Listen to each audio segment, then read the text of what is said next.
Hello everyone, my name is Atul, and for my first Capstone project, I've done an analysis of electric vehicles registered with the state of Washington in the United States.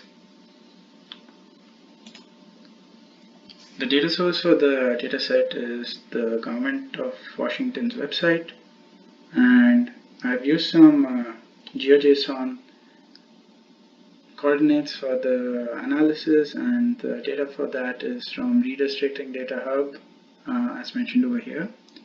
Two important points regarding the dataset. The one is the classification of electric vehicles. So battery electric vehicle is an all-electric vehicle, whereas a plug-in hybrid is an electric vehicle that has two components that powers it. One is the traditional gasoline or diesel component of it, and the other is a battery that is charged by electricity. And the other important point is that we have data until the end of March 2024. So any electric vehicle registered with the state of Washington is in the data set until March 31st, 2024.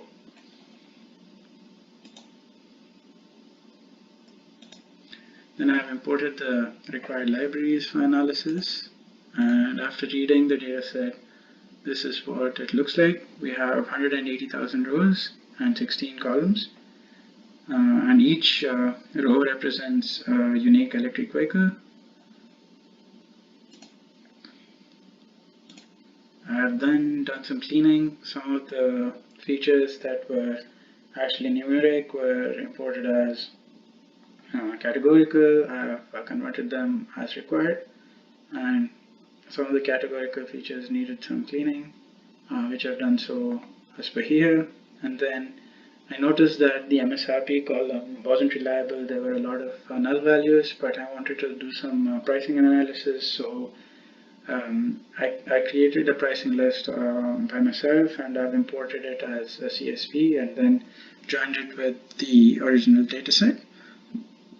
And also the data regarding the legislative district, the GeoJSON file that I've used for plotting the legislative district on the map.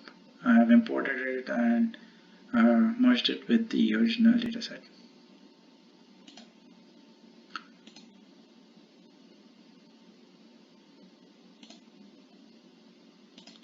Next up, I've used different group by and aggregation techniques and transformations to shape the data frame into the required form for analysis. And then the code for all the visualizations, I put them in respective functions. I have 5 charts, each of them having their own functions, so that I can call them as and when required. And most of the visualizations are with the help of matplotlib or Seaborn, and the last visualization is with GeoPandas, and I'll talk about it in the next segment. And then finally, I've plotted the different charts that I mentioned above. So this is the first chart. So the main takeaway here is that the number of vehicles over the course of last few years has significantly increased. So we see that in this chart, the number of vehicles for 2021 to 2023 models have significantly increased in the state of Washington, and Tesla by far has been the most prominent electric vehicle in the market, followed by Nissan, Chevy, Ford, BMW, and Kia. One important thing that I noticed was that the top 6 controlled roughly 80% of the market share up until very recently. The pink line here represents the market share of others in the market, so that hovers roughly at about 20% of the entire market. And we see that since 2017, Tesla has significantly increased its market share, but for 2024 we observe a certain dip in its market share. So this could be a red flag, or it could be that we have only 3 months data and we can't draw any conclusions as of now. And another important factor is that others in the market having considerably increased their market share, and Kia and BMW among the top 6 have increased their market share, whereas Nissan, Chevy and Ford, we see that their market share has consistently decreased over the past few years. Here I've used a stack bar chart to find the number of models that the top 6 have put into the market over the last few years, and we see that there's a consistent increase in the number of models or the variety that we see in the market from the top 6 makers of electric vehicles. And especially Kia and BMW, we see that they have increased the number of models they are putting in the market over the last few years. So I wanted to see why this sudden dip and sudden dip for Tesla and increase for others in 2024. And so the plot here on the left is for the entire dataset, that is from 1997 to 2024. The right is only for 2024.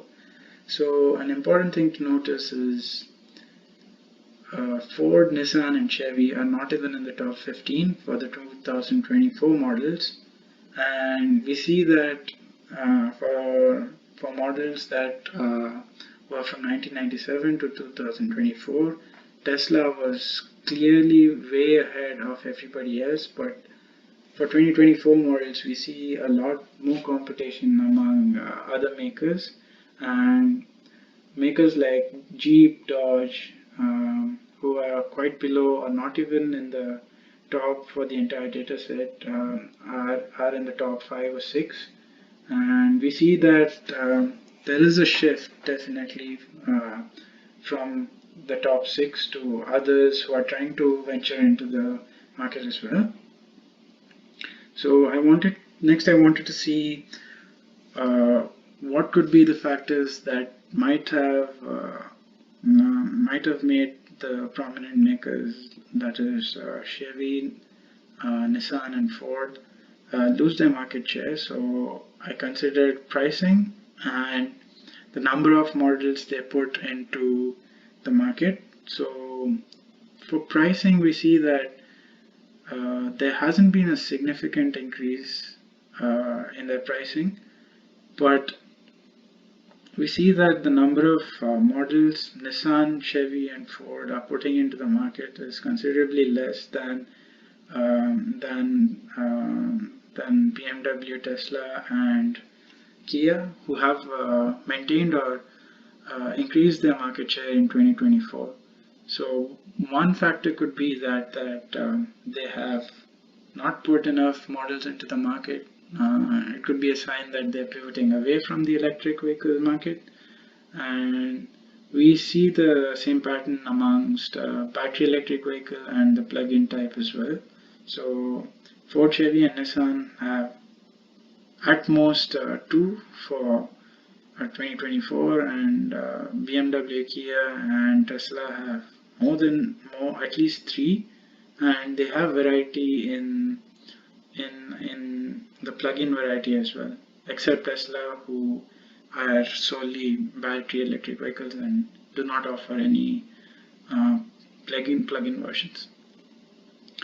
So next I wanted to see the makers who are doing well, that is BMW and Kia, how their sales have been by different electric vehicle types. So we see that BMW had some sales up until 2021, especially in their plug-in varieties, but since 2022 we see that their sales has increased in their battery electric vehicle variety as well, And an important thing to notice here is that the 2024 figures are almost at the level of 2023 figures, just with 3 months of data. So they are in line to do much better than their 2023 sales, and it'll be interesting to see at the end of the year where this figure ends up. And for Kia, we see that they didn't have any significant market share until 2021, but they have consistently sold a lot of cars since 2022. And for 2024 models, we see that they are kind of in line to achieve their figures of 2023 if we extrapolate whatever we have for the first 3 months. Next, I plotted the density of number of electric vehicles by legislative district, and the boundaries for the legislative district is from the GeoJSON file that I downloaded and plotted using GeoPandas. And an important insight here is that Republican legislatures have lesser density of electric vehicles in their legislative district. This could be a function of other things as well, other than just being Republican or Democratic legislature. One being that the Republican legislatures are also lower in terms of per capita income in their respective areas, and since the electric vehicles are significantly higher in cost as compared to traditional gasoline or diesel vehicles, that could be an important factor. And the other factor is that as we move away from the Seattle area, that is in this region somewhere, we see that the density of electric vehicles registered is lower.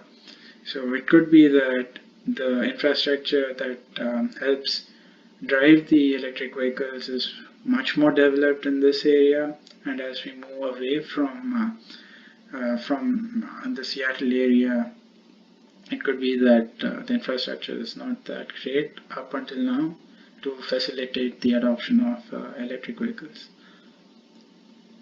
And yeah, then I've summarized all that we discussed here, and yeah, that's the end of the presentation.